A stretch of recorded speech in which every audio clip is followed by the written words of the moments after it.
This video is how to set up a worker. Simply click this navigation tool to the left and click Setup and Set Up Workers. There's going to be multiple setup areas leading up to the worker details. First, you'll want to make sure you set up permissions. The permissions are what the worker can access within the software. Simply use the page category and go to different page categories and select the areas that the worker should be allowed in or not allowed in. When the checkboxes are enabled, that means they're allowed in those areas. When you're done, click Save.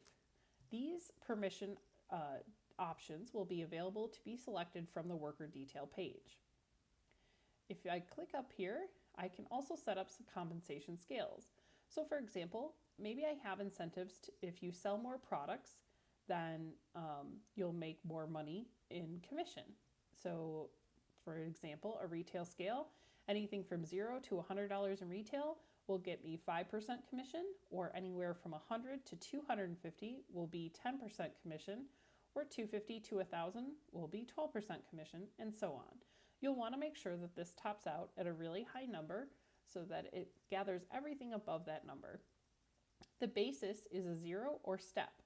0 means that if I, let's say, do $1,200 in product sales, I'll make 15% across the board.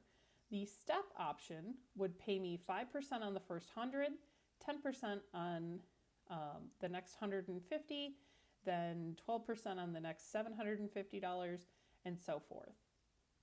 Once you've set up compensation scales, then you can set up the compensation methods. So there's all sorts of great different ways that you can use our compensation detail. What you'll do is start with a gross service or gross retail or number of hours worked. There's all sorts of great options here. So first you're telling it, what are we using within the system? And then I tell it, what do I want to do with that information? Do I want to multiply this or add it? Or do I just want to, do I need to divide by, less than or more than? Some of the more complicated compensation methods are best handled with our support team. But if it's as simple as creating a standard commission where it's maybe 50 or 40% service and 10% retail, you'll start with gross service. You'll multiply that by a percent. You'll enter in the value of that percent here. Then if you need to subtract a cost of service fees, which are part of the service setup, you can do that there. And then you can say, okay, now I want to take my retail, so gross retail, and I want to multiply that also by a percent, which is 10. And now I'm adding the results of step 3. So what I've done here, if you follow the sample calculation over to the right, is if we did $1,000 in services, we're multiplying that by 50%, which is $500. We're subtracting the cost of service fees, which takes us to $482.50. So the service fees were probably around $17.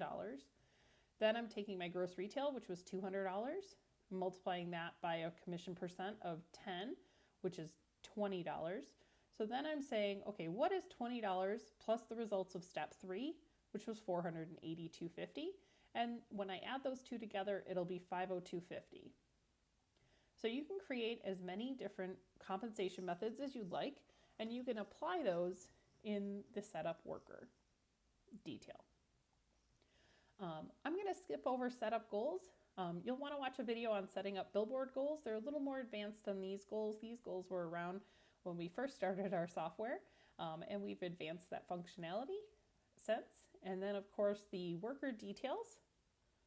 So to create a new worker, I go ahead and click New. I type in a first name,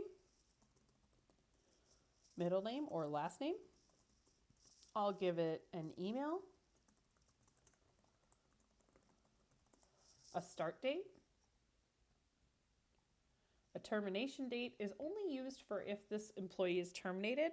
How that will affect the software is this person after that date will no longer appear on the payroll reporting.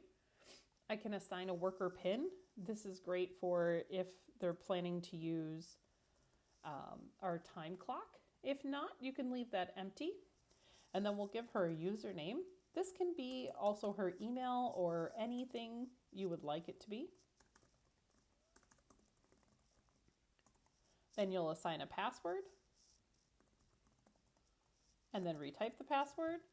If you would like to view what the password is, you'll just go ahead and click these little eyes and the password will appear. You can select a display order. This is the order in which this worker will display on the calendar as well as in lists. And then I can upload a photo of my worker.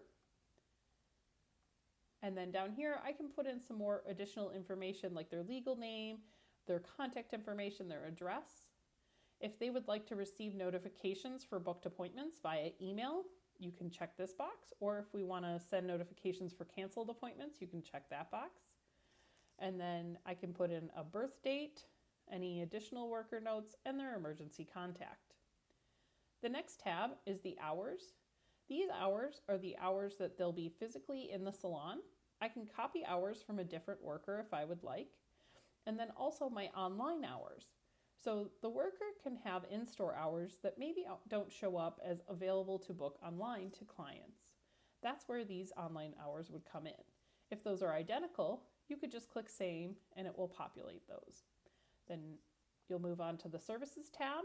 I select when Monica books her appointments. So she books them every 15, 30, 45, 60, 75, 90. This is going to be relevant in the results that display to clients online or when finding an appointment in store.